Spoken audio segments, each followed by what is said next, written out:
Saya berikan rahasia satu bacaan ini saja, sehingga waktunya cukup untuk kita berdiskusi. Kenapa diulang bahkan sampai 3 kali? Apa artinya Rabbighfirli? Rabbi, ya Allah, bukan hanya ya Allah. Karena sifat Rabbi itu mengandung unsur rububiyah. Rububiyah itu yang merawat, yang menyembuhkan, yang mencukupi, yang memaafkan kalau salah, mengampuni kalau berbuat dosa, yang memberikan arahan bimbingan dalam kehidupan kita. Ya Allah yang merawat saya. Ya Allah yang paling tahu tentang saya. Ya Allah yang paling memahami saya. Ya Allah yang memberikan kecukupan pada hidup saya. Ighfirli, mohon ampuni saya. Ighfirli, mohon ampuni saya. Perhatikan baik-baik, kenapa rahasianya kalimat ini muncul duluan di antara doa yang lain. Ketika Anda benar sujudnya, sujud itu kan posisi puncak tertinggi ibadah seorang hamba kepada Allah. Jadi kalau Anda ingin melihat seseorang yang taatnya luar biasa pada Allah, lihat yang paling banyak sujudnya. Paling banyak sujudnya. Karena itu ketika malaikat diminta taat pada Allah, diminta sujud. Sujud kalian, hormati Adam. Sujudnya itu bukan karena untuk Adamnya, tapi karena perintah dari Allah Subhanahu wa taala. Karena itulah ketika kita mengaku sebagai hamba, diminta sujud kita pada Allah. Sujud, sujud, sujud, sujud. Kalau seseorang sering sujud, maka akan diangkat derajatnya oleh Allah Subhanahu wa taala. Karena itulah diberikan gambaran esensi dalam salat, kenapa dalam sujud setelah sujud kita dibangkitkan oleh Allah, seakan-akan memberikan pesan orang yang benar sujudnya, taat kepada Allah, sering sujud, mengikuti hukum-hukum Allah Subhanahu wa taala, maka dia akan diangkat oleh Allah derajatnya dan diberikan 7 kebaikan dalam kehidupan dunia akhiratnya. Tidak cukup dengan amin. Kita lihat dulu 1. Perhatikan, sujud gambaran dari ketaatan mutlak, taat mutlak. Jadi kalau orang itu benar sujudnya, sering sujud, maka dia korelasinya semakin taat kepada Allah dengan ketaatan yang mutlak. Nggak nawar. Allahu Akbar, nak salat. Insya Allah mah, alhamdulillah, siap salat. Mutlak. Warisan, 2:1, kerjakan, siap, mutlak, nggak nawar. Itu ketaatan mutlak namanya. Nak salat, tenang mah, baru adzan, belum qomat. Bukan mutlak. Masih nawar. Kenapa 2:1 ya? Kan kerjanya sama. Porsinya sama. Oh ini, wah tidak adil ini. Wah, tidak ada kesetaraan dalam gender. Bukan mutlak. Bukan mutlak. Jadi begitu diperintahkan, kerjakan. If'al wala ta'fal. Kaidah cuma 2. Kerjakan, tinggalkan. Anda minta Allah begini, kata Allah kerjakan. Anda kerjakan mutlak. Kata Allah tinggalkan, tinggalkan. Tidak ada tawaran di situ. Ketika Anda bisa mematuhi itu disebut dengan ta'atul mutlak, ketaatan mutlak. Nah, sifat orang yang benar sujudnya, ketika dia dihadapkan pada hukum Allah, dia tidak akan menawar. Paham? Dia akan berusaha sekuat tenaga untuk mewujudkannya. Wujudkan dalam hidup. Dia nggak nawar. Itu ada ribanya sedikit. Bukan. Dia berusaha lepas dari itu. Pelan-pelan lepas. Dengan solusi. Awas, saya sering sampaikan gini ya. Kalau antum ingin menjauhi larangan dan mengerjakan kewajiban, kaidahnya dipakai.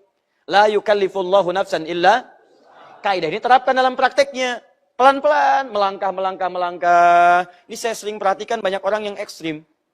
Mengerjakan kewajiban, langsung kerjakan sewajib-wajibnya. Kaidahnya nggak dipakai. Nggak pernah tahajud, tiba-tiba pengen tahajud. Berapa tahajud yang sunnah? 11. Langsung 11.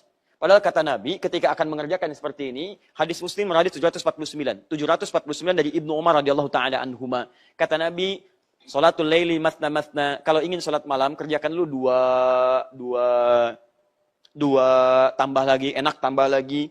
Wa idza khasyya ahadakumul fajr falyutir rak'atan wahidah. Kalau khawatir fajar akan datang, cukupkan dengan 1 rakaat witir. 1 witir. Kenapa ada kalimat khawatir fajar datang? Mungkin antum belum pernah tahajud, bangunnya menjelang fajar. Subuh jam berapa sekarang? 4.20. Ya Allah, bangunkan saya tahajud ya Allah. Hamba ingin tahajud. Hamba jarang tahajud. Pengen ya Allah. Begitu bangun jam 4. Antum kamar mandi dulu, macam-macam, 10 menit di situ. Tinggal 10 menit lagi. 10 menit lagi, maka jangan paksakan 10 menit. Sunnah Nabi 11 rakaat. Masya Allah, 11 rakaat 10 menit. Allahu Akbar, Allahu Akbar, Allahu Akbar. Tidak, maksudnya apa?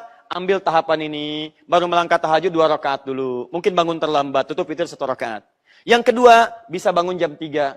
Alhamdulillah ya Allah, bangun jam 3. Tapi selama hidup, antum belum pernah tahajud bisa. Baru akan memulai, baru mau hijrah, ingin tahajud malamnya. Jangan paksakan 11 juga. Mulai 2, itu pun yang pendek-pendek dulu. Quran surah 73 ayat 20. Faqra'u ma tayassara minal Quran. Bacakan yang ringan-ringan dulu. Kalau baca ad-duha, baca ad-duha. Al-ikhlas, baca al-ikhlas. Ya, maaf, al-falak, baca al-falak. Gak apa-apa 2 rakaat. Begitu sudah enak, tutup witir 1 rakaat. Besoknya 2 rakaat lagi. Kok malu sama Allah, masa 2 rakaat. Tambah lagi besoknya 2 rakaat, 4 rakaat. Witir 1 rakaat. Besoknya naik lagi 6 rakaat. Sampai 10 rakaat, witir 1 rakaat. Atau 8 rakaat, witir 3 rakaat, 11 rakaat. Enak bawaannya. Bangun jam 3, sholat 11 rakaat. Sudah merasa capek, setengah 4 tiduran, bangun jam 6.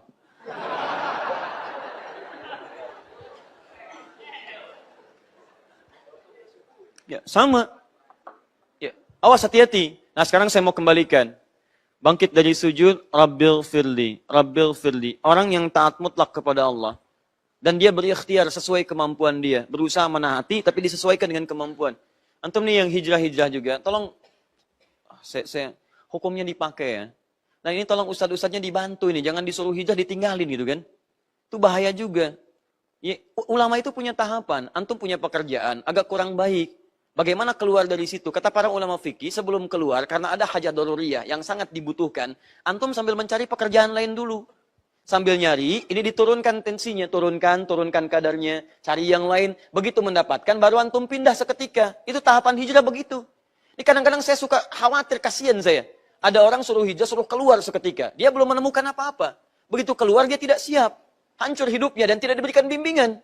Begitu tidak diberikan bimbingan, ada fitnah pada agama. Tuh kan? Mengerjakan begini, ekstrim, jadi rugi kan? Akhirnya hidupnya juga tertinggal, keadaan hancur, ada yang rumah tangganya sampai pisah, ada yang berantakan, ada yang macam-macam. Itu bukan hijrah namanya. Antum belajar fikih dulu. Makanya saya ajak guru-guru coba pahamkan muridnya. Kalau murid ingin diajak berubah, tolong bimbing. Jangan dibiarkan, ini pindah begini jadi kesulitan hidupnya. Bukan begitu cara mengamalkan agama teman-teman, ada kaidah.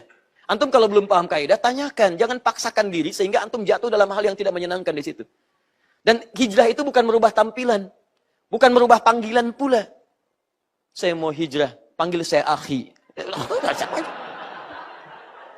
Akhi itu saudaraku. Itu sama aja. Bahasa Arabnya akhi. Saudariku, bahasa Arabnya ukhti. Ya, jadi bukan pindah jadi hijrah antum jadi ikhwan. Dari dulu juga antum ikhwan. Antum ikhwan. Anti akhwat. Jadi sama nilainya segitu. Ini bukan merubah panggilan, bukan merubah sesuatu, tapi merubah nilai. Ya? Rabbil firli. Ya Allah, mohon ampuni aku. Anugerah pertama yang Allah berikan pada orang yang sering mutlak mengikuti ketaatan pada Allah. Saya ingin berhijrah. Saya ingin taat pada Allah. Kapan lagi hidup saya berubah? Kapan lagi saya bisa meraih surga saya? Saya ingin berubah. Begitu Anda berubah, sering Anda sujud pada Allah, maka yang pertama Allah berikan pada hamba itu adalah ampunan darinya dari semua dosa-dosa yang pernah dikerjakan. Saya ulang. Kalau Anda ingin berubah hidupnya taat pada Allah, digambarkan dalam sujud dalam sholat, maka Allah akan angkat derajat Anda di hadapan Allah. Ingat, kalau Allah mengangkat derajat seseorang, bukan dunia yang pertama kali diberikan, tapi ampunan dari dosa-dosa yang pernah dikerjakan. Anda pilih mana? Dapat dunia tapi dosa tidak diampuni, atau dapat ampunan dosa dunia tidak diberikan? Pilih mana? Tidak ada pilihan lain, nawar dia. Ya? Gini, hukum Allah ketika memberikan ampunan dari dosa, pasti dunia akan diberikan. Mustahil Allah nggak berikan dunia. Tapi yang pertama Allah berikan bukan dunianya dulu, ampunan dari dosa-dosanya.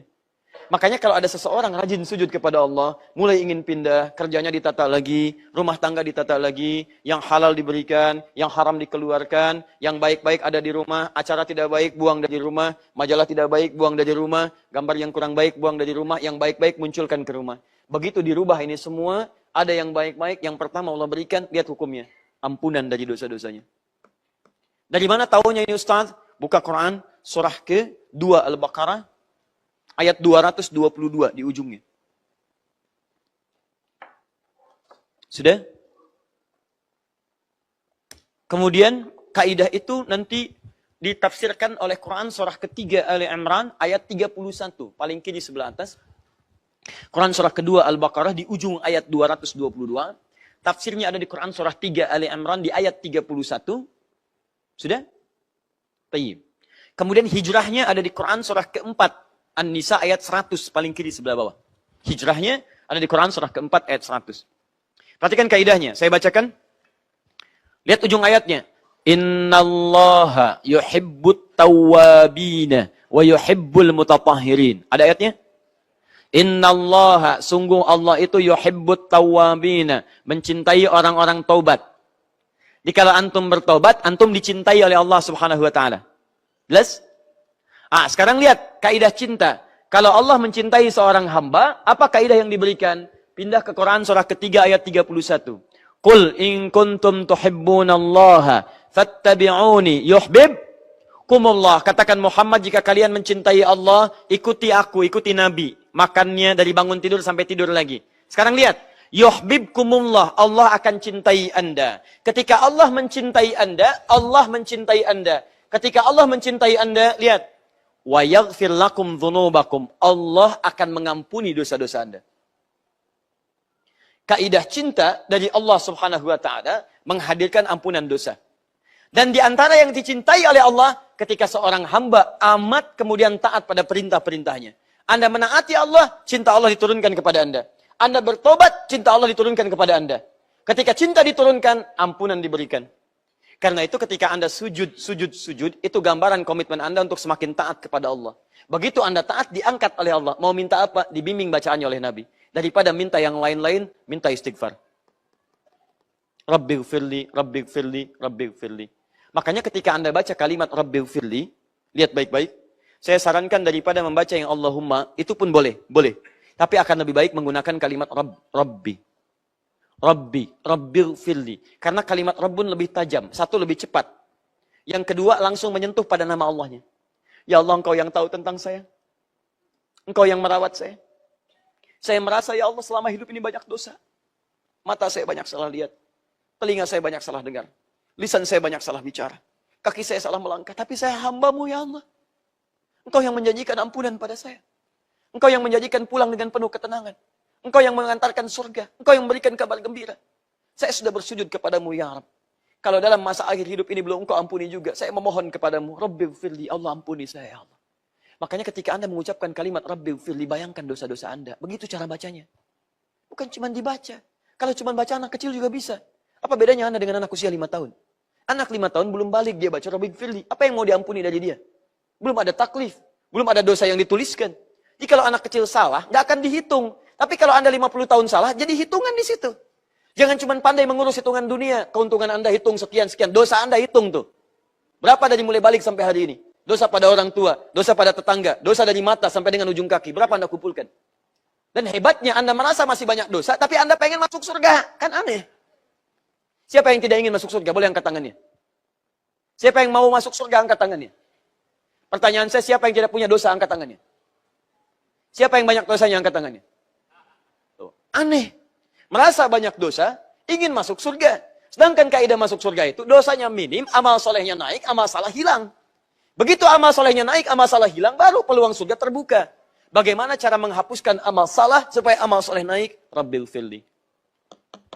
Dan orang yang diampuni dosanya, kaidah tobat itu, ketika dia mengatakan, ya Allah ampuni saya, kaidah tobat ketika dia mengakui dosanya. Bukankah tobat mengatakan, lihat baik-baik, akui, sesali, janji untuk meninggalkan.